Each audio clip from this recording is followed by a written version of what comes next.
All right, settle down everybody. It's your man Shaq, and today we're diving deep into the moments these players wish they could forget. We're not just talking about a missed shot here and there. No. We're talking about the most unforgettable, jaw-dropping, what were they thinking? Fails in the history of the game. These are the plays that had coaches pulling their hair out, teammates staring in disbelief, and millions of fans at home screaming at their TVs. These are the moments that define pressure, the moments where legends are made, or where they stumble. We've all been there. The lights are bright, the world is watching, and the ball is in your hands. But what happens when it all goes wrong? What happens when the simple play becomes an impossible task? These moments are etched in NBA history, not for the glory, but for the sheer shock of it all. They're the blunders that get replayed over and over, the kind of stuff that makes you cringe and laugh at the same time. It's a fine line between a championship ring and a blooper reel, and these guys, well, they cross that line in spectacular fashion. So grab your popcorn, get comfortable, because we're about to count down the top 10 blunders that shook the basketball world. From championship games to high-stakes playoff battles, these fails are legendary for all the wrong reasons. We're gonna break down the pressure, the heartbreak, and the pure chaos of it all. Some of these, you know I've talked about them before. Some of these, they still hurt to watch. Let's get into it. This is gonna be good. Let's start this off with a tough one. The 1995 NBA Finals. Orlando Magic versus the Houston Rockets. We were young, we were hungry, and we had a guy, Nick Anderson, who was a stone-cold shooter. Game 1, we're up by 3 with just seconds on the clock. All Nick has to do is hit one free throw, just one, and the game is pretty much ours. He steps to the line, the whole world watching. This is the moment you dream of as a kid. He takes a deep breath, shoots the first one. Clank. It bounces off the rim. Okay, shake it off. You got another one. No problem, right? He gets the ball back, goes through his routine again. You can feel the tension in the building just crank up a notch. He shoots the second one. Clank, another miss. Now you can hear a pin drop. The crowd is stunned. We're stunned on the bench. How does a career 70% free throw shooter miss both? But wait, it gets worse. Somehow Horace Grant tips the rebound right back to Nick. A miracle! He gets fouled again. 2 more chances to seal the deal. 2 more chances to be the hero. By now, the pressure is 1,000 pounds on his shoulders. You can see it in his face. The basket looks like a tiny little keyhole. He steps up for the third free throw. Clank, off the iron. Unbelievable. Now it's just tragic. The fourth and final attempt. He has to make this one. He just has to. He shoots, and it rims out. 4 straight missed free throws. 4. Kenny Smith from the Rockets comes down, hits a three-pointer to send the game into overtime, and the rest is history. We lost the game, and we got swept in that series. That moment, those 4 misses, it just broke our spirit. You can't put that all on Nick. It's a team game, but man, that's a heavy burden to carry. To be that close to a finals victory and have it slip through your fingers, 1 free throw at a time. That's a basketball nightmare. It's a reminder that the easiest shot in the game can become the hardest under the bright lights of the NBA Finals. That's a pain that sticks with you. Oh, you knew this one was coming. You absolutely knew it. 2018 NBA Finals Game 1, Golden State Warriors versus the Cleveland Cavaliers. LeBron James is playing out of his mind, puts up 51 points in one of the greatest finals performances you'll ever see. It's a dogfight, back and forth the whole way. The game is tied with just a few seconds left on the clock. George Hill is at the line for the Cavs. Hill makes the first free throw, but he misses the second. But wait! J.R. Smith, my man J.R. Swish, swoops in and grabs the offensive rebound. A brilliant play. All he has to do is go back up or call a timeout or pass it to LeBron, who's wide open and screaming for the ball. He has the game, the series, the championship momentum right there in his hands. The Cavs have a timeout left. It's the perfect scenario. But what does JR do? He dribbles the ball out. He dribbles. He runs away from the basket towards half court like he thinks they're winning. You can see LeBron just lose his mind. He's pointing, he's yelling, "What are you doing?" The look on his face is pure agony and disbelief. JR finally seems to realize what's happening with about 1 second left, but it's too late. The clock runs out. We're going to overtime. You could feel the air just get sucked out of the entire Cavaliers team. They were defeated right there. They had the champs on the ropes, ready for the knockout punch, and then, that. They go into overtime completely demoralized and get blown out. They never recovered. The Warriors swept them, and that image of LeBron pleading with JR became the defining moment of the entire series. It was a mental lapse of epic proportions. I've seen a lot in my career, but I've never seen anything quite like that on a stage that big. To forget the score in Game 1 of the NBA Finals, with LeBron James as your teammate after he just gave you 51, man, that's tough. That's more than a blunder. That's a legacy-defining moment, and not in a good way. JR will never, ever live that one down. Tragic, man. Just tragic.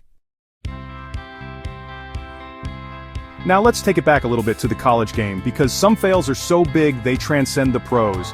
We're talking about the 1993 NCAA championship game. The Fab Five, the Michigan Wolverines, against North Carolina. This was one of the most hyped-up college teams ever. Chris Webber, Jalen Rose, Juwan Howard. These dudes were rock stars. They were supposed to win it all. The game is tight, a real nail-biter. With about 20 seconds left, Michigan is down by 1. They get the rebound and push the ball up the court. It's chaos. Everyone is scrambling. The ball ends up in the hands of their superstar, their leader, Chris Webber. He's the guy you want with the ball in this situation. He starts driving down the sideline looking for an open man. But then, he gets trapped. 2 North Carolina defenders converge on him right in front of his own bench. He's stuck. He can't pass, he can't shoot. In that moment of pure panic, his instincts kick in. He does what he's been taught to do his whole life when he's in trouble. He calls a timeout. He forms the T with his hands. He yells for the timeout. The referee sees it, blows the whistle. There's just one tiny little problem. The Michigan Wolverines had no timeouts left. 0. It's a technical foul, the absolute worst thing that could have happened. North Carolina gets 2 free throws and the ball. Game over. Just like that. The dream season for the Fab Five, all the hype, all the swagger. It all came crashing down because of one panicked signal. You can see the heartbreak on Webber's face instantly.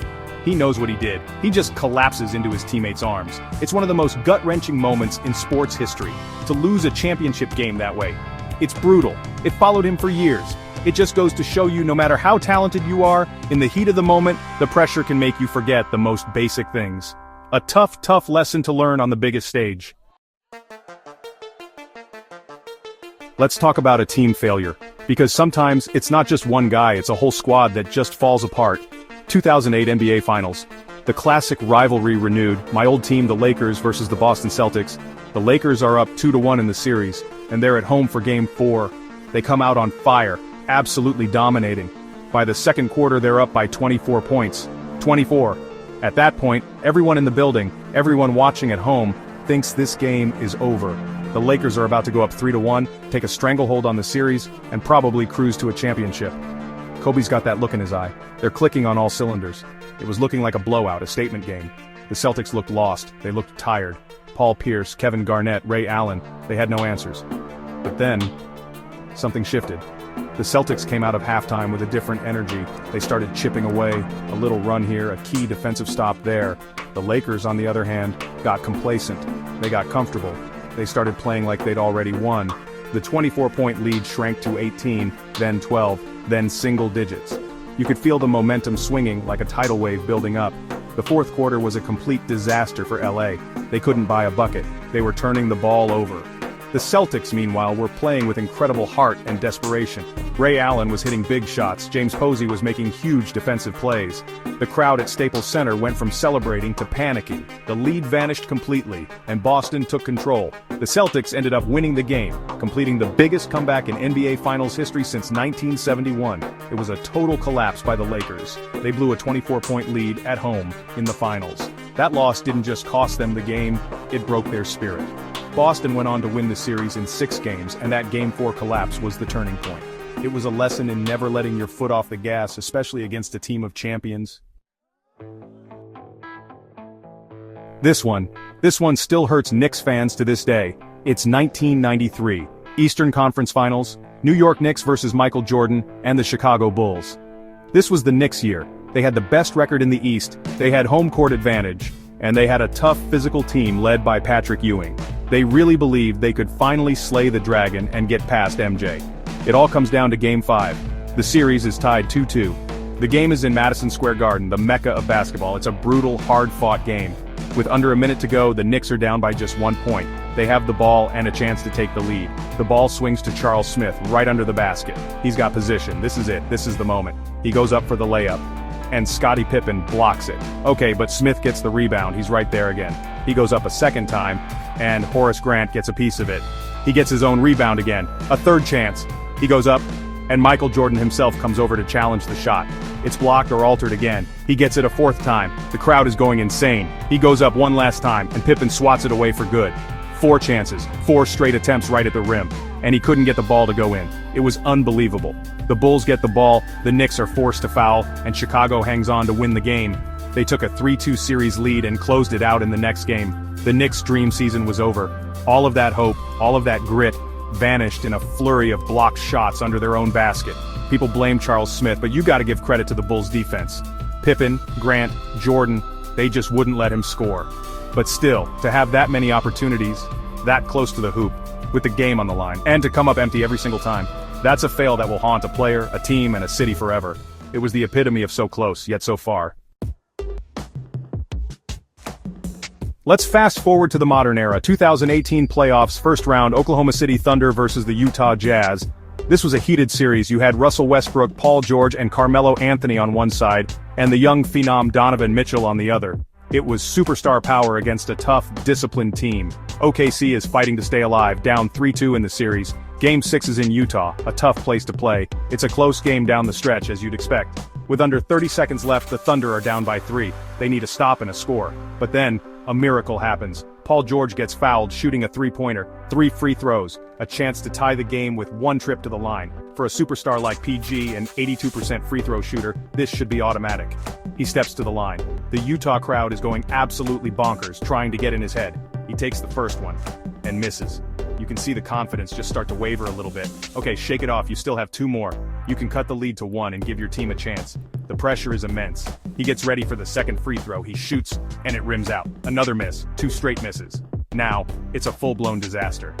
The Thunder bench is in shock. Westbrook is just staring, bewildered. The one play that was supposed to save their season is turning into a nightmare. He has to make the third one just to have a prayer. He shoots the third one, and he makes it. But it's too little, too late. They're still down by 2, they have to foul. And the Jazz close out the game in the series. For a player of Paul George's caliber, a guy who calls himself Playoff P, to crumble like that at the free throw line in the biggest moment of the season, it was stunning. It was a brutal end to a season that had so much promise for OKC. It just shows the charity stripe can be the loneliest place in the world when the game is on the line. Alright, let's lighten the mood a little bit. Not every fail has to be a soul-crushing, championship-losing moment. Some are just funny. And nobody, and I mean nobody, has given us more of these moments than my guys on Shakti a Fool. But this one from DeAndre Jordan is an all-timer. It's a work of art. It belongs in a museum of bloopers. So picture this, DeAndre Jordan, one of the most athletic, high-flying centers in the league. The guy has posters of him dunking on pretty much everyone. He's playing for the Clippers. They're on a fast break. The pass goes up ahead to DeAndre. He catches it all alone. There's not a single defender within 15 feet of him. It's a wide-open, uncontested, guaranteed 2 points. He takes 1 dribble, gathers himself, and goes up for what should be a simple, routine dunk. He's probably done this like 10,000 times in his life. He brings the ball back, ready to throw it down with authority. The crowd is ready to cheer. His teammates are already running back on defense. It's a done deal. And then, he just misses. He completely whiffs on the dunk. The ball hits the back of the rim and bounces harmlessly away. He just missed the entire basket on a wide-open dunk. The announcer is speechless. The crowd lets out this collective groan that's half disappointment, half laughter. DeAndre himself just kind of looks at his hands like, what just happened? It was so bad, it was beautiful. It's the kind of play that honestly defies explanation. How does a 7-foot athletic freak miss a dunk with nobody around him? It's a mystery for the ages. It immediately went viral. It became the poster child for a brain freeze on the court. It's a reminder that even the most gifted athletes in the world are human, and sometimes they do things that make absolutely no sense. A guaranteed Shakti Fool MVP moment.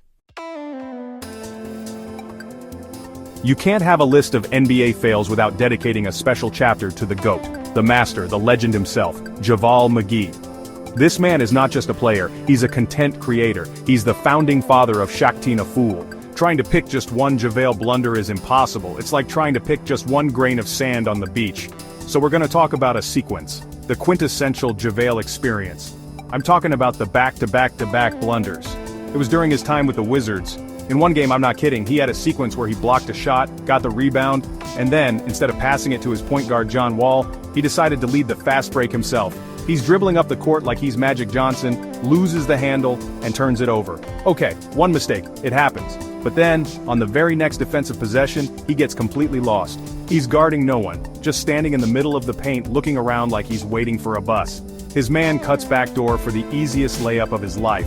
JaVale just watches it happen. 2 plays, 2 major mistakes. The coaches are going crazy on the sideline. But is he done? No. The JaVale McGee experience is not complete. On the ensuing inbound play, he somehow manages to get a 5-second violation. He just holds the ball, looking confused until the ref blows the whistle. 3 possessions, 3 catastrophic errors. It was a masterpiece of basketball comedy. It was so spectacularly bad that you couldn't even be mad. You just had to laugh. That's the magic of JaVale. He's an incredible athlete who can block shots into the third row and throw down monster dunks. But he also has these moments of pure, unadulterated chaos that are unlike anything you've ever seen.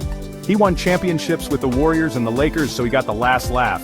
But man, he gave us some of the greatest blooper material in the history of sports. A true legend of the game, and of Shakteen. Inbound plays, they seem so simple, right? You just have to get the ball to one of your 4 teammates. But under pressure, with the game on the line, that 5-second count can feel like an eternity, and the court can shrink to the size of a phone booth. The Detroit Pistons learned this the hard way back in 2003 in a game against the Indiana Pacers. It was a regular season game, but it had a playoff atmosphere. 2 tough, defensive-minded teams going at it. The game is tied with just a few seconds left. The Pistons have the ball under their own basket. This is their chance to win it at the buzzer. All they need is a clean inbound pass and a quick shot. Corliss Williamson is the guy taking it out of bounds. He's looking. The Pacers are playing tight defense, denying everyone. The 5-second count is getting dangerously close. You can see the panic starting to set in. He has to get rid of the ball. He sees his center, Mehmet Okur, flash towards the ball near the free throw line. It looks like the only option.